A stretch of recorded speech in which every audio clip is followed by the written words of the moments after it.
This is a narrative that began, back during the campaign when President Trump, then candidate Trump, was given horrible advice by his principal advisor on Ukraine, Keith Kellogg.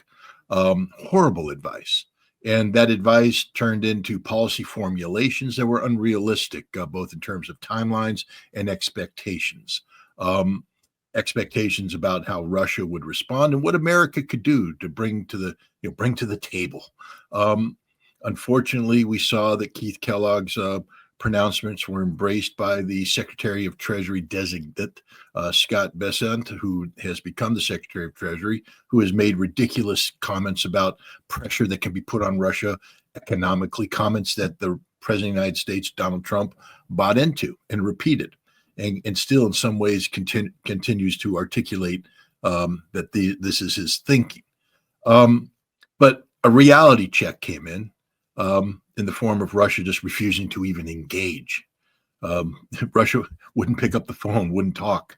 And the reason why is that they rejected Keith Kellogg's formulations out of hand. This led to Steve Witkoff, who is normally the Middle East envoy, being sent to Russia on February 11th. Why? Why would Witkoff be sent there? Because Mohammed bin Salman, Saudi crown prince, who is very knowledgeable of the Russians, has worked with the Russians intensively. Russia is, after all, a member of the OPEC Plus, so they have constant discussions about not just energy security, but when you're talking energy security, you're talking regional stability. I think sometimes people forget that there is direct connectivity, that you can't have energy security. And if you're an energy producing nation like Saudi Arabia, and your economy is dependent upon the price of oil, and you make budgets based upon the price of oil, what you need is consistency and stability. And regional conflict brings the exact opposite, makes it impossible to balance a budget, makes it impossible to have anything predictable outcomes. And so Saudi Arabia is very interested in stability. And they watched Steve Witkoff come in and seize the reins of authority away from the Biden administration when it came to the Gaza conflict. Watch how Steve Witkoff behaved and with the Israelis and with others, and was deeply impressed and understood that Steve Witkoff's authority came not from his knowledge of the Middle East, he has none, but his ability to be the vector for Donald Trump, to channel Donald Trump. He was very close with Donald Trump, and Donald Trump trusted him implicitly. And so Mohammed bin Salman called Vladimir Putin and said, this is the guy that you need to talk to. This is the guy that can get it started. And the hint was dropped. And next thing you know, Steve Witkoff is on his way to Moscow, February 11th, to ostensibly recover a prisoner, Mark Fogel, who had been imprisoned by the Russians for a drug offense. But this wasn't just a prisoner retrieval mission. He met with Vladimir Putin. Now, let me just again, sometimes you got to explain things to people because they don't understand the significance of it. You just don't meet with the Russian president, just like you just don't meet with the American president. When you meet with heads of state of this caliber, there has to be a reason. His time is valuable. Why is he going to allocate time to Steve Witkoff to talk about Mark Fogel? Nope. It's because he wants to take advantage of Witkoff's access to Trump to receive a message and to send a message. And whatever conversation they had resonated greatly. And it wasn't just a meeting between Witkoff and Putin. Putin brought in somebody else, a name that nobody, unless you've been following Russia intimately, like me, nobody knew before this happened. How many people can honestly say that they knew who Kirill Dmitriev was? When they heard that name, most people went to Google and said, who the hell is Kirill Dmitriev? And why is he meeting with Steve Witkoff? What's the importance? Why is the head of Russia's sovereign investment fund meeting with the emissary of Donald Trump? Because they speak the language of international business, and because Dmitriev was setting Witkoff straight on the reality of the Russian economy, the false expectations that Trump had about certain policy directions that could put pressure on Russia. You need to set the record straight. What can be achieved and what can't be achieved, and to talk about the potential of economic, the economic benefits of a renewed economic relationship. This is broader than just Ukraine. In fact, the conversation appeared to discuss almost everything but Ukraine. Witkoff went back. The very next day, Trump has a 90-minute phone call with Donald Trump, with Vladimir Putin. I bring this up again because if you're acting as if what we're hearing from Putin today is the first time he's considered Donald Trump's position, you're wrong. You're fundamentally wrong. He heard Donald Trump's position back on February 12th when they had a 90-minute phone call where they exchanged ideas. This phone call didn't just happen out of the blue. They were both ready for it. They both knew what they wanted to say. They said it. They listened. And then it was followed up by a meeting in Riyadh between the Secretary of State and his counterpart, the Foreign Minister of Russia. It wasn't just them. Michael Waltz, the National Security Advisor, met with his counterpart, Mr. Ushakov, and Kirill Dmitriev was there too, meeting with Steve Witkoff. You had three levels of connectivity there. Very detailed exchange of ideas, rather than simply Ukraine. I bring this up because what we're seeing here is theater. That's it. This is theater. You know, Marco Rubio, when he met with the Ukrainian delegation in Riyadh, wasn't making a final deal. Rubio knew he wasn't making a final deal. What Rubio was doing was beginning a process, but it was a process that was hampered by several things. One, by the Ukrainians themselves, who up until were refusing to. How can you talk about a negotiated settlement with Russia when the Constitution of Ukraine prohibits negotiation? I mean, this seems to be one of those stumbling blocks. And how do you proceed when, no matter what the President of the United States said, because let's just reiterate what Trump has said is some of the foundational understandings that have been reached between the United States and Russia. A, Russia didn't start this war. Wow, there goes the entire European narrative that this is a war of Russian aggression. Russia didn't start this war. Russia was right to defend its interests. These are fundamental things, guys. Previously, they've been dismissed as Kremlin talking points, but they're not. They're statements of fact, fact-based reality.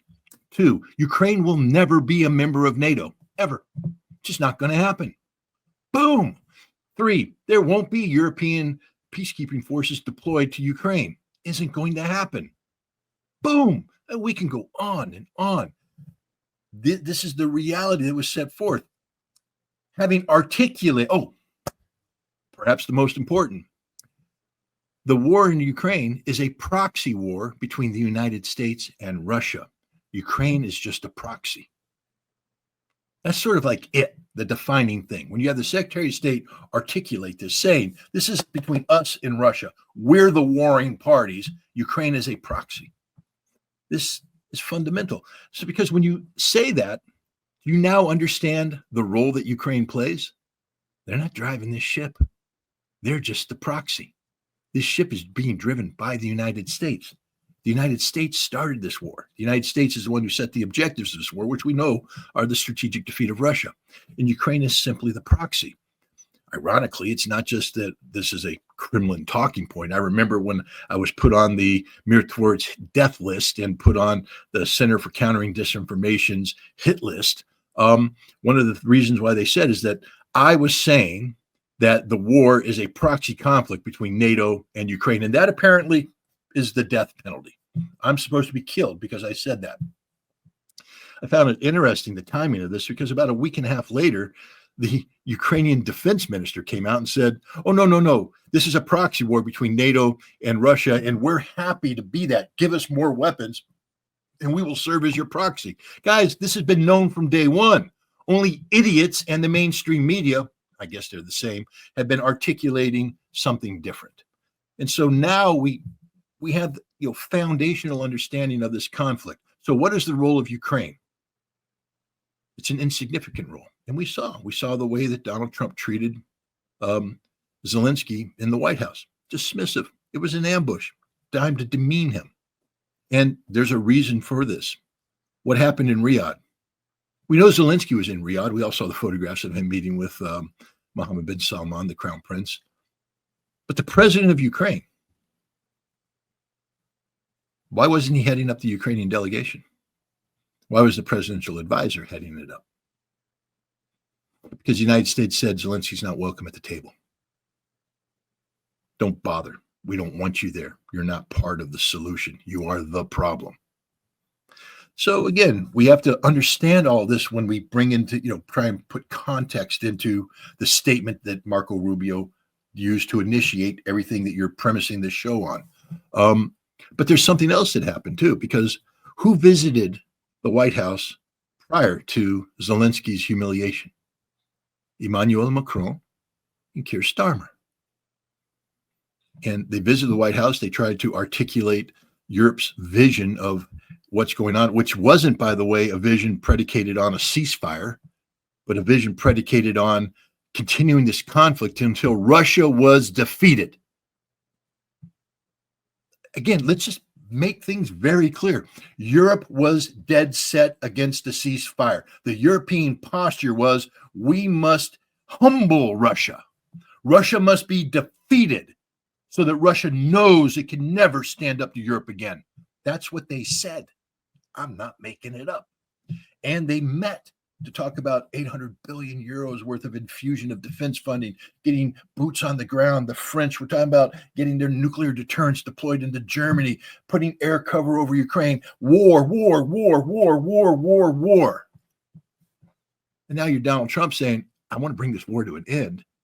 If I only negotiate with the Russians without bringing in Ukraine, then we have a problem with Europe, because the strategic objective for Donald Trump here is peace and stability in Europe, so the United States can disentangle itself from the European web and reallocate diplomatic, economic, and military resources to the Pacific to deal with the principal issue of China. Never forget that.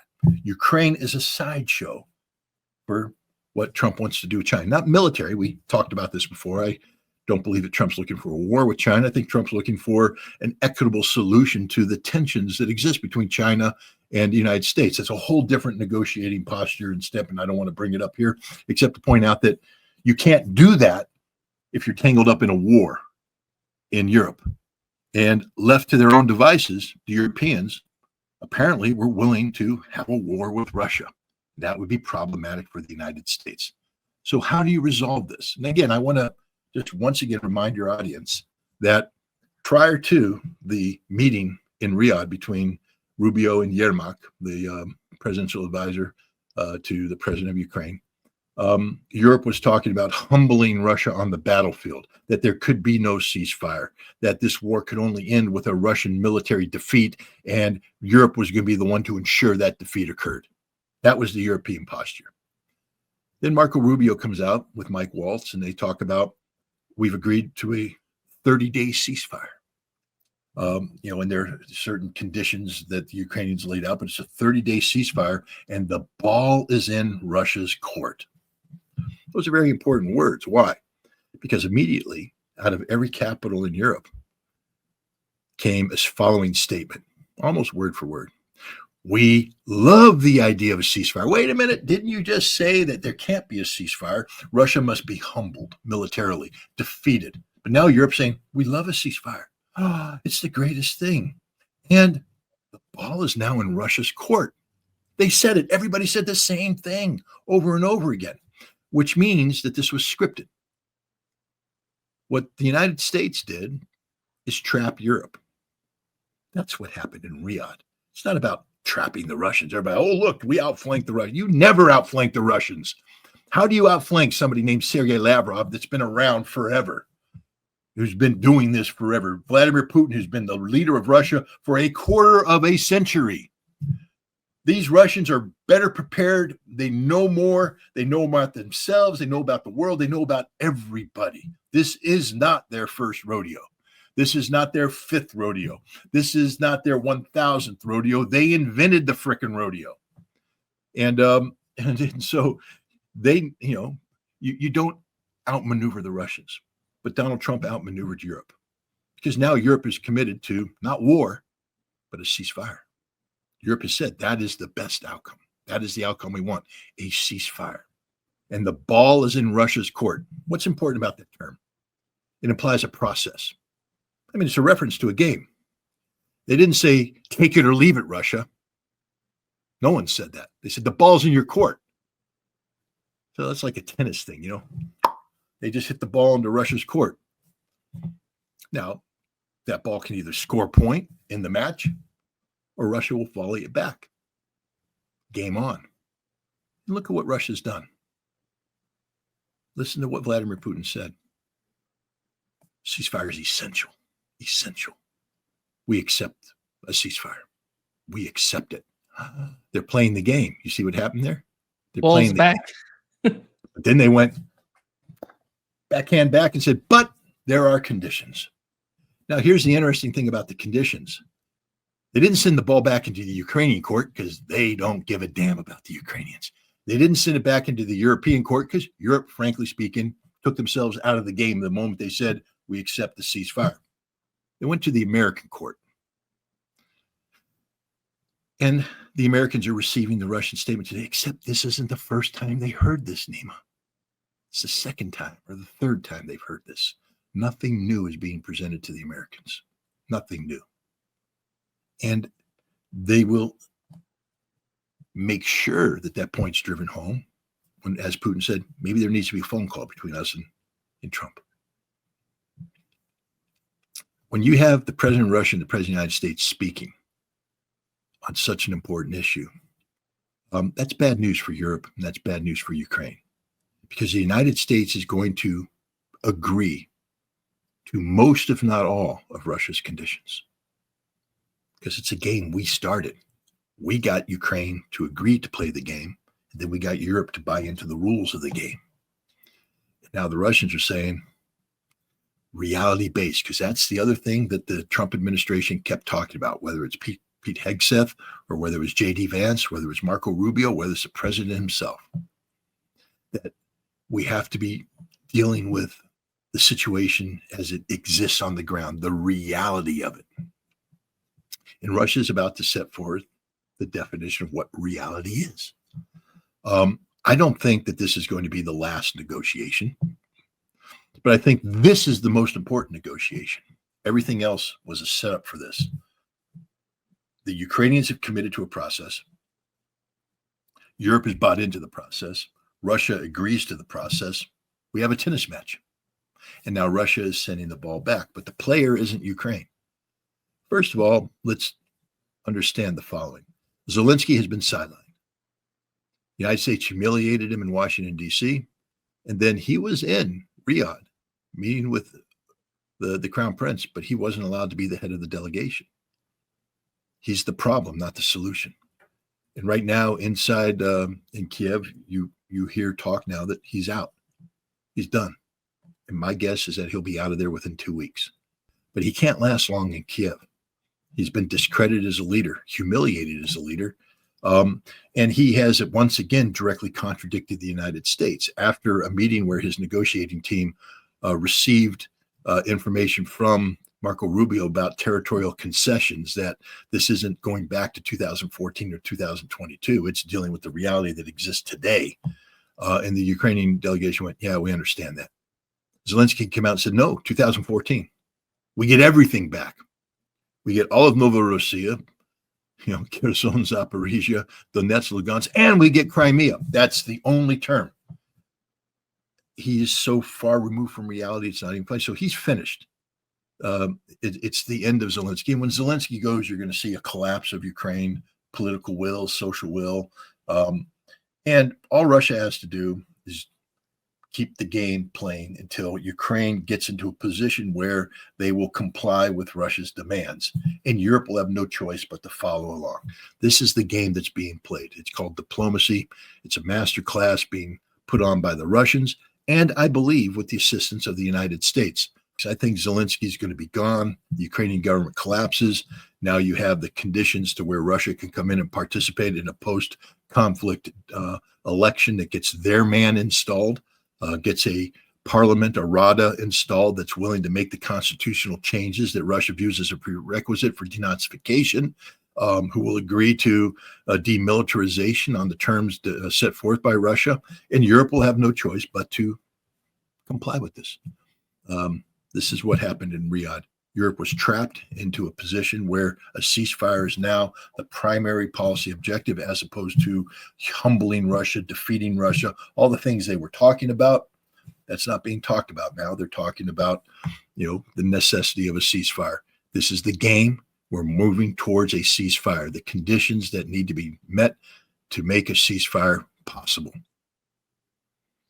How do you put the Ukrainian drone attack on Russia in the picture that you're giving us?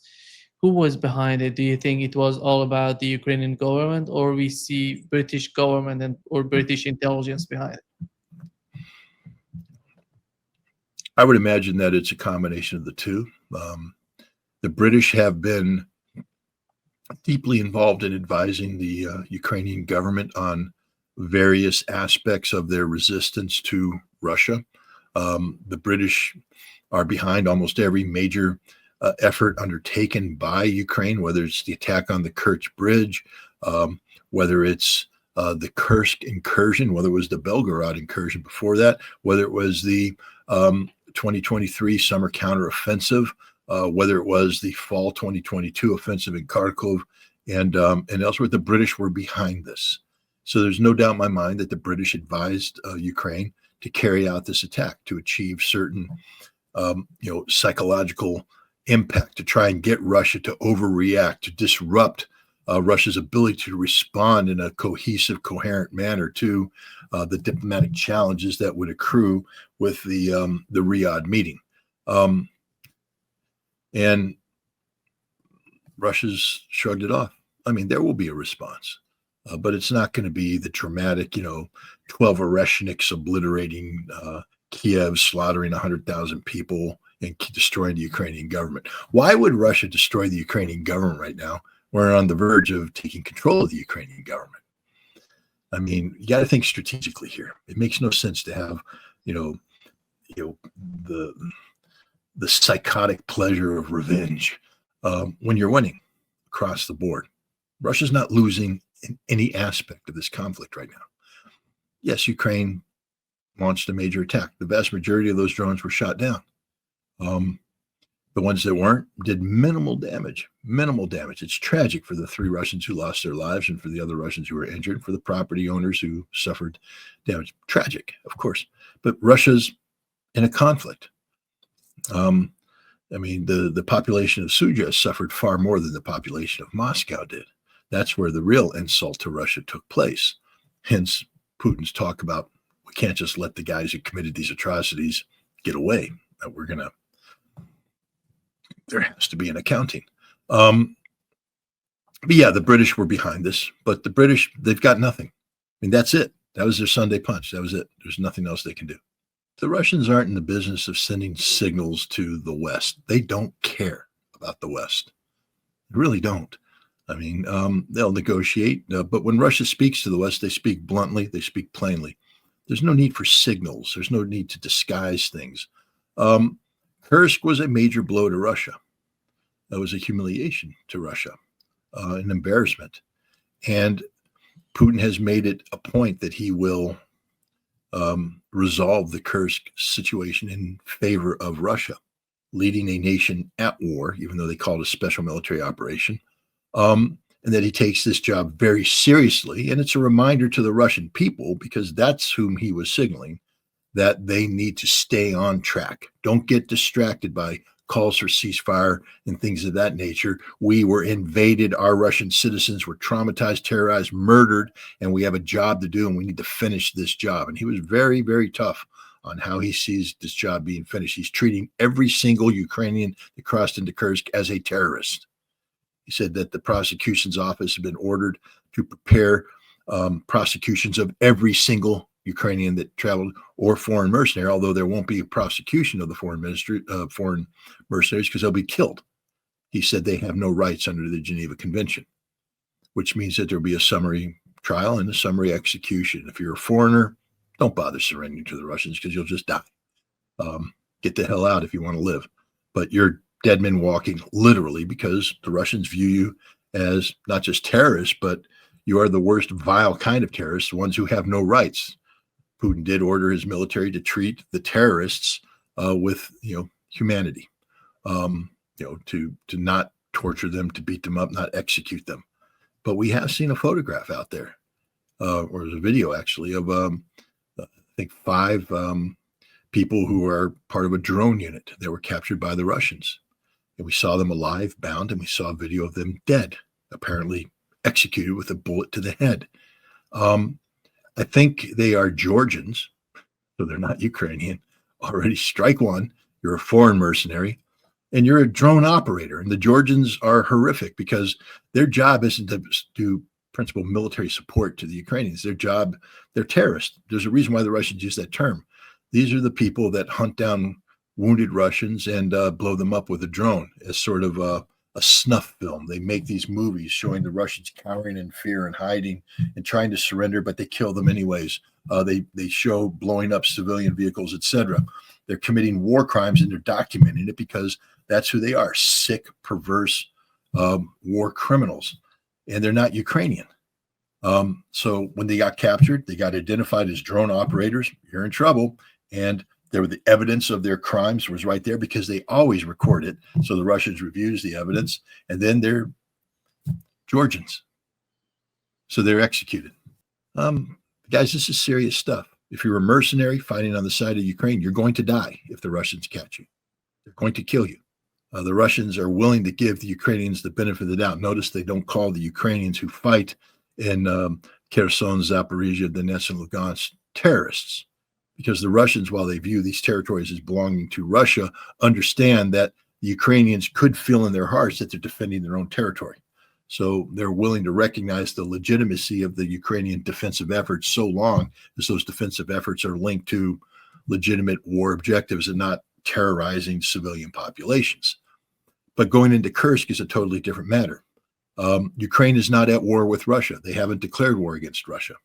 So this conflict should be limited to the special military operations zone of operations.